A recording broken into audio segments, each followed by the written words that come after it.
रात को मेरे जेठ जी के कमरे से चीखों की आवाज़ आती थी। मेरी जिठानी जी कब की मर चुकी थी। जेठ जी का राज जानने के लिए मैं उनके कमरे में छुप गई। फिर जेठ जी ने जो किया, हे भगवान। जब मैंने वो पहली बार दिल दहलाने वाली चीखों की आवाज़ें सुनी तो मैं बुरी तरह घबरा गई।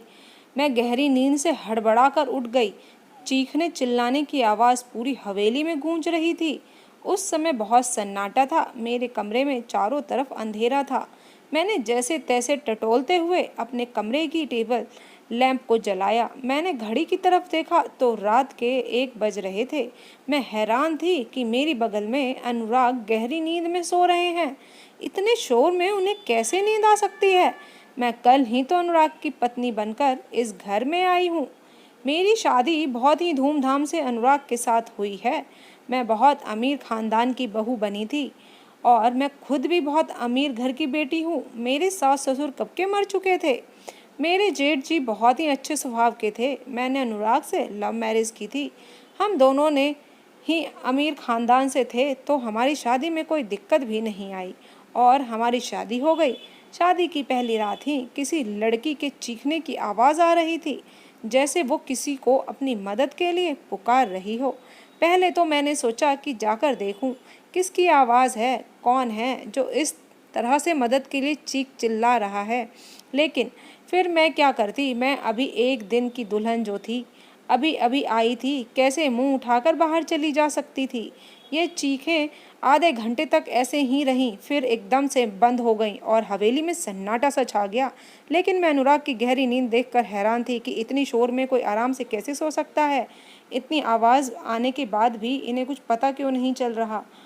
फिर भी मैं दोबारा लेट गई, लेकिन मुझे नींद नहीं आ रही थी। बार बार वही चीख मेरे कानों में गूंज रही थी। दिमाग में बस यही ख्याल था कि कौन थी वो लड़की और वो ऐसे क्यों चिल्ला रही थी। बाकी हवेली के लोग शांत क्यों थे। नहीं तो इतने शोर में तो हलचल सी मच जानी चाहिए थी। मुझे कुछ डर सा महसूस होने लगा था, क्योंकि हवेली जहाँ बनी थी वो गांव से 2-3 किलोमीटर की दूरी पर था। मैं गांव कुछ दिनों के लिए आई हुई थी। मैंने पहले भी बोल दिया था कि मैं शादी के बाद शहर में ही रहूंगी। अनुराग का शहर में बहुत बड़ा सा बंगला खूबसूरत सा बना हुआ था। यहाँ की हवेली तो इतनी बड़ी थी कि पता ही नहीं था कि कितने कमरे थे। यहाँ मुझे तो पता भी नहीं था। मुझे तो इस हवेली में घुसते ही किसी महल से कम नहीं लग रहा था। मैंने थोड़ी सी नज़र उठाकर डाली। बहुत ही सुंदर लग रहा था, जिसे देखकर मेरी आंखें फटी सी रह गई थी। मेरा कमरा तो फूलों और मोमबत्तियों से सजाया गया था। मुझे खुद पर गुमान हो रहा था और हम दोनों की जोड़ी को दिया और बाती की जोड़ी बोलते थे सभी। लेकिन आज रात जो मैंने सुना था वो मुझे बहुत परेशान कर रहा था। उससे मेरे दिमाग ने काम करना बंद कर दिया था। ना जाने कब से मैं सोचते सोचते सो गई, मुझे पता ही नहीं चला। सुबह अनुराग मुझे प्यारी सी मुस्कान लिए जगा रहे थे। कहने लगे, उठ जाओ मैडम, ये शहर नहीं गांव है, यहाँ जल्दी उठना होता है। मैंने अपनी आंखें धीरे से खोली तो अनुराग उठ चुके थे और अपने कपड़े निकाल रहे थे। मुझसे बोलने लगे कि तुम्हारे कपड़े ड्रेसिंग रूम में रख दिया है, तुमको वहीं पहनना है। अनुराग बोलकर बाथरूम में चले गए और मैं बैठी रह गई। फिर से दिमाग वहीं जाने लगा, लेकिन मैंने सोचा हो सकता है मेरा वहम होगा। मैं वहीं सोचती सोचती ड्रेसिंग रूम में चली गई, जो मेरे ही कमरे में बना हुआ था। इतना भारी भरकम जोड़ा देखकर मेरी आंखें फटी की फटी रह गईं। मैंने बड़ी मुश्किल से उस जोड़े को पहना था। अनुराग कमरे से जा चुके थे। कुछ देर में कुछ लड़कियां मुझसे पूछकर कमरे में आ गईं और मुझे तैयार करने लगी, मुझे गहने पहनाने लगी। जब मैं बाहर निकल कर आई तो मेरे जेठ जी मुझे देखकर मुस्कुराने लगे और मेरे ऊपर 1000 के नोटों की बारिश करके स्वागत किया। फिर मुझे वहां लेकर गए जहां गांव की औरतें मुझे देखने के लिए ना जाने कब से गर्मी में बैठकर इंतज़ार कर रही थी। मेरी एक झलक देखने के लिए ना जाने कब से बैठी थी। ये हमारे घर की नई मालकिन है, अनुराग की पत्नी है। इतना सुनते ही गांव की सभी औरतें मुझसे नमस्ते करने लगी। मैं वहाँ ज़्यादा देर बैठ नहीं पाई क्योंकि बहुत ज़्यादा गर्मी हो रही थी। मैं जल्दी से अपने कमरे में आकर एसी खोलकर बैठ गई। पूरा दिन लोगों का आना जाना लगा हुआ था। अनुराग से मेरी पूरे दिन मुलाकात नहीं हुई थी क्योंकि वो पूरे दिन आदमियों के साथ बैठे हुए थे। गांव के कुछ रीति रिवाज होते हैं कि घर के मर्द ज़्यादातर में आदमियों के साथ ही बैठते हैं और पति और पत्नी को आपस में कम ही बात करते हैं। ऐसा ही मेरा सारा दिन गुजर गया और मैं रात तक बहुत थक चुकी थी, इसीलिए मुझे लेटते ही नींद आ गई। अनुराग कमरे में आते ही बोले कि तुम गांव के माहौल में परेशान हो गई ना। इतना सुनते ही मेरी आंख खुल गई। मैंने सुनकर मुस्कुरा कर कहा, अनुराग जल्दी ही शहर जाने की सोचो, मुझे इस ऐसे माहौल की आदत नहीं है। मेरी शहर जाने की बात सुनते ही अनुराग की मुस्कुराहट जैसे गायब सी हो गई थी। अनुराग ने बेड पर बैठते हुए कहा कि ये अभी मुमकिन नहीं है कि तुमको अभी शहर ले जाऊं, लेकिन मैं पूरी कोशिश करूंगा। मैं नींद में थी, फिर भी अपनी आंखें खोलकर उसको घूरने लगी। अनुराग, तुमको पता है ना कि मैं गांव के माहौल में 2-3 दिन से ज़्यादा नहीं रह सकती। मैंने तुमको पहले ही बता दिया था, यहाँ का माहौल पहनावा बहुत घुटन भरा है, यहाँ मुझे बहुत दिक्कत होती है। इतना सुनते ही अनुराग किसी गहरी सोच में डूब गए और मुझे नींद आ रही थी तो मैं भी सो गई। उन्होंने अपने जेब से सिगरेट निकाली और पीने लगे। मुझे नहीं पता कब वो सोए। मेरी आंख तब फिर से खुल गई जब मैंने फिर से वही किसी लड़की के चीखने की आवाज़ आने लगी, जैसे वो अपने बचाव के लिए मदद मांग रही हो। मैं तुरंत उठकर बैठ गई और आज अनुराग को भी उठा दिया। वो नींद में मेरी तरफ देखने लगे। देखो अनुराग, किसी के चीखने चिल्लाने की आवाज़ आ रही है। इतना सुनते ही ये मुझसे नज़रें चुराने लगे और बोले, कोई आवाज़ नहीं आ रही। ये कैसे मुमकिन है कि इनको आवाज़ नहीं आ रही हो? मुझे तो किसी लड़की के चीखने की आवाज़ आ रही थी। मैंने एक बार फिर हिम्मत करके पूछा, क्या सच में आपको कोई आवाज़ नहीं आ रही है? अनुराग फिर बोले, नहीं, मुझे आवाज़ नहीं आ रही और मुझे परेशान मत करो, मुझे नींद आ रही है, सोने दो। ऐसा बोलकर वो सो गए। मेरी डर से हालत ख़राब हो रही थी कि ये आवाज़ सिर्फ मुझे ही क्यों सुनाई दे रही है। इसका मतलब कि यहाँ भूत है। मैं पहले से और भी ज़्यादा घबरा गई। मैंने अनुराग को कसकर पकड़ा और सोने की कोशिश की, लेकिन नींद तो कोसों दूर थी। जैसे तैसे सुबह हुई और मैंने अनुराग को दिल्ली जाने की जिद शुरू कर दी। मुझे नहीं रहना इस भूत बंगले में, मुझे यहाँ डर लगता है, मुझे दिल्ली जाना है। अनुराग ने कहा कि इन आवाज़ों ने आज तक हमें नुकसान नहीं पहुंचाया। तुम खुद सोचो, अगर ऐसा हुआ होता तो क्या मेरी भाभियां यहाँ रह सकती थीं? लेकिन मुझे किसी भी बात से चैन नहीं पड़ रहा था। मुझे तो सिर्फ दिल्ली जाना था। इतने में नाश्ता करने के लिए आवाज़ आ गई। हम नाश्ता करने के लिए गए। जेठ जी ने अनुराग से पूछा, दिल्ली कब जा रहे हो? इतना सुनते ही अनुराग का चेहरा फीका पड़ गया। मैं तो मन ही मन खुश हो गई कि चलो कोई तो है जिसे याद आया कि हमें दिल्ली जाना है। अनुराग ने बोला, जैसा आप कहें भाई, ये आप अपने भैया से बहुत डरते थे। जेठ जी ने बोला, आज शाम को निकल जाओ दिल्ली के लिए, वहाँ भी काम देखना है। अनुराग ने बोला, ठीक है भाई, मैं आज ही निकल जाऊँगा। मैंने जल्दी से अपनी चाय ख़त्म की और कुर्सी सरका कर खड़ी हो गई कि तभी जेठ जी बोले, बहू तुमने आज नाश्ता सही से नहीं किया। मैंने नाश्ता कर लिया जेठ जी, हमें शाम तक निकलना है तो मैं पैकिंग करने जा रही हूँ।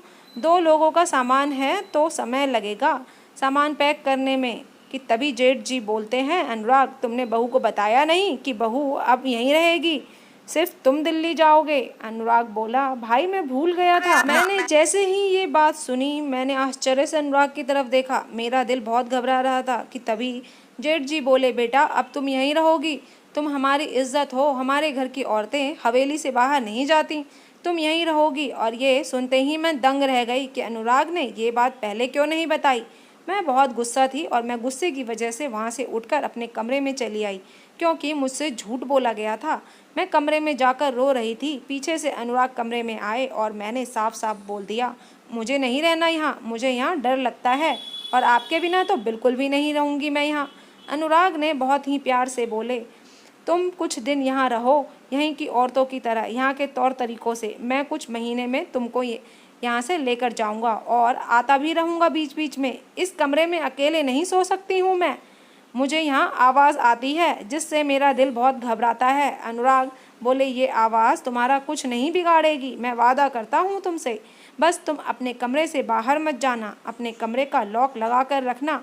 बहुत सोचने के बाद अनुराग ने बोला कि ठीक है, मैं भाई से बात करके एक नौकरानी का इंतज़ाम करवा दूंगा जो तुम्हारे साथ तुम्हारे कमरे में सो जाया करेगी। बस तुम ध्यान रखना कि भाई को तुमसे कोई शिकायत ना हो। फिर अनुराग शाम को दिल्ली के लिए चले गए। मैं अकेली रह गई। रात को मेरे साथ एक नौकरानी मेरे कमरे में सोने लगी थी। मैं अपने बेड पर सो जाती और वो वहीं ज़मीन पर अपना बिस्तर लगाकर सो जाती।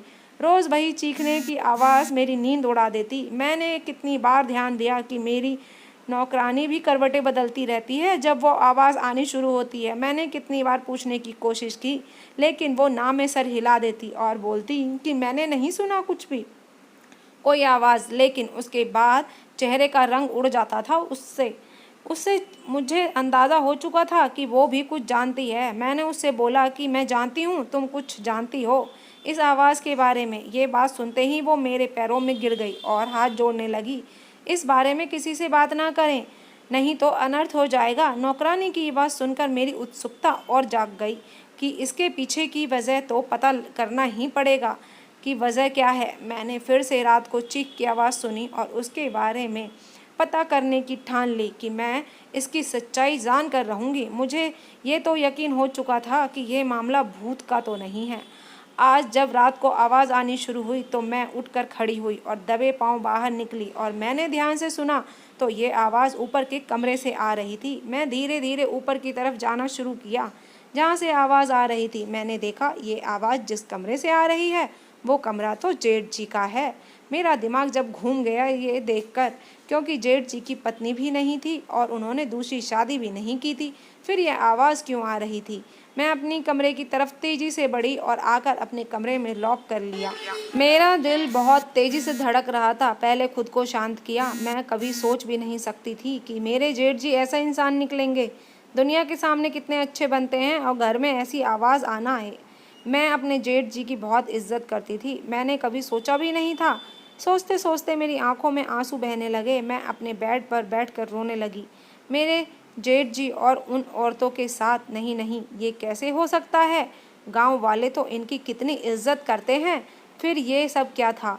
ये कौन सा रूप था जो मैंने आज देखा था?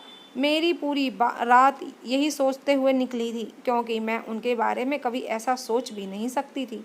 सुबह वो इसी तरह बैठे थे और मेरी आंखें देखकर चाय पीते हुए बोले, अनुराग से बात नहीं हुई?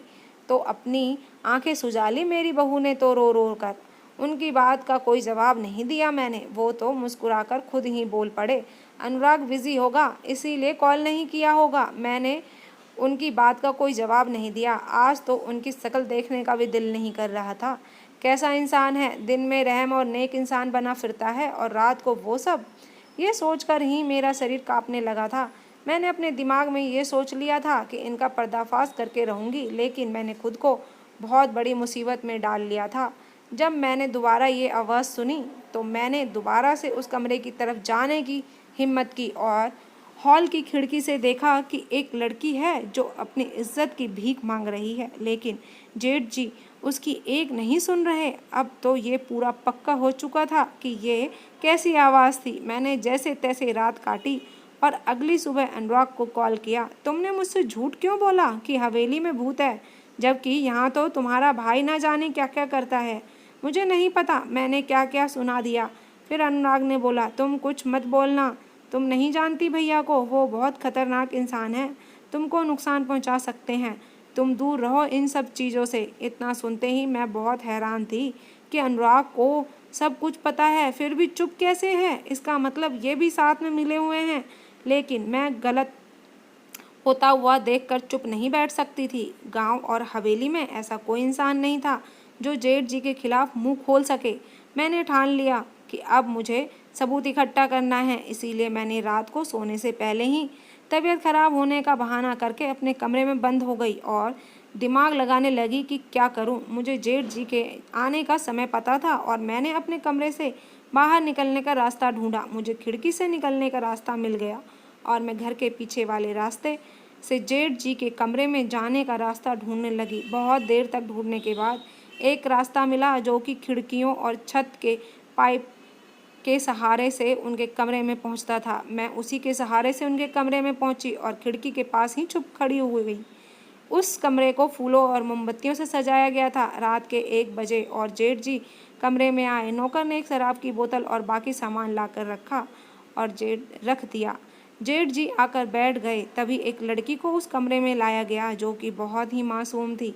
मैंने अपना कैमरा ऑन कर दिया। वो लड़की बार बार अपनी इज्जत की भीख मांग रही थी। बोल रही थी कि मुझे अपने घर जाने दो, लेकिन मेरे जेठ जी वहीं बैठे तमाशा देख रहे थे। वो लड़की बार बार दरवाज़ा पीट रही थी, मेरी कोई मदद कर दो, लेकिन वहाँ के लोग बिल्कुल खामोश थे। लड़की के चीखने से जेठ जी को गुस्सा आ गया और उसको नीचे ज़मीन पर पटक दिया और पैरों से उस लड़की को मारने लगा। मैं ये सब नहीं देख पा रही थी। मुझे नहीं पता मैंने खुद को कैसे काबू में रखा हुआ था।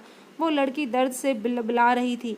फिर मेरे जेठ ने अपनी सिगरेट जलाकर उस लड़की के चेहरे पर लगा दिया। उस लड़की की चीख के साथ साथ मेरी भी चीख निकल गई।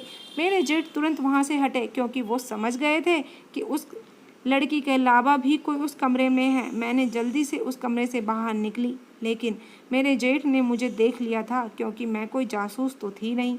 मैं एक आम सी लड़की थी, जहाँ से ऊपर आई थी वहीं से नीचे उतर गई, लेकिन मैं कमरे के बजाय हवेली के पीछे वाले जंगल चली गई। मुझे हवेली में हलचल सुनाई दे रही थी, जैसे मुझे ढूंढा जा रहा हो। बहुत से नौकर मुझे टॉर्च जलाकर ढूंढ रहे थे, लेकिन मैं जंगल में वहीं झाड़ियों में छुप गई। मैं बहुत डरी हुई थी। मैं तो सांस लेना जैसे तैसे भूल गई थी। मुझे खुद के पकड़े जाने का भी डर था। कुछ देर तक मुझे ढूंढने के बाद नौकर वहाँ से चले गए और मैंने सुकून की सांस ली। फिर मैंने हवेली की दीवार से लगे हुए एक बड़े पेड़ पर चढ़ गई और दीवार की दूसरी तरफ कूद गई, जहाँ बहुत ही घना जंगल था। मुझे नहीं पता था ये जंगल कहाँ जा रहा है, लेकिन मैं पूरी रात भागती रही। हल्की सी सुबह होने लगी। रोड मुझे दिखने लगा था। मेरी जान में जान आई। मैं थोड़ी देर बैठ गई, फिर देखा कि दिल्ली जाने वाली बस आती हुई दिख रही थी। मैं उस बस में चढ़ गई। मैंने खुद का चेहरा पूरे रास्ते ढक रखा था कि कोई मुझे पहचान ना ले। दिल्ली पहुंचते ही मैंने अपने पापा के दोस्त को कॉल किया, जो कि एक आईपीएस ऑफिसर थे। मैंने उस वीडियो को उनको दिखाया और सौंप दिया। आज मेरी वजह से ये सब उस गांव में बंद हो गया। मेरे जेठ को और अनुराग दोनों को पुलिस ने पकड़ लिया और मैंने अनुराग से तलाक ले लिया, क्योंकि अनुराग भी इस काम में मिला हुआ था। अनुराग इन लड़कियों को दूसरे देश में बेचने का काम करता था और मैं इस ऐसे इंसान के साथ रहना नहीं चाहती थी। अब ये सब बंद हो गया और मैं अब खुश हूँ अपनी ज़िंदगी में। तो दोस्तों, आज की कहानी आपको कैसी लगी कमेंट करके ज़रूर बताइएगा। अगर आज की कहानी आपको अच्छी लगी हो तो प्लीज़ वीडियो को लाइक कर दीजिएगा। चैनल पे न्यू है तो सब्सक्राइब कर लीजिएगा। पुराने हैं तो पूरा देखने के लिए धन्यवाद। फिर मिलते हैं एक नई कहानी के साथ।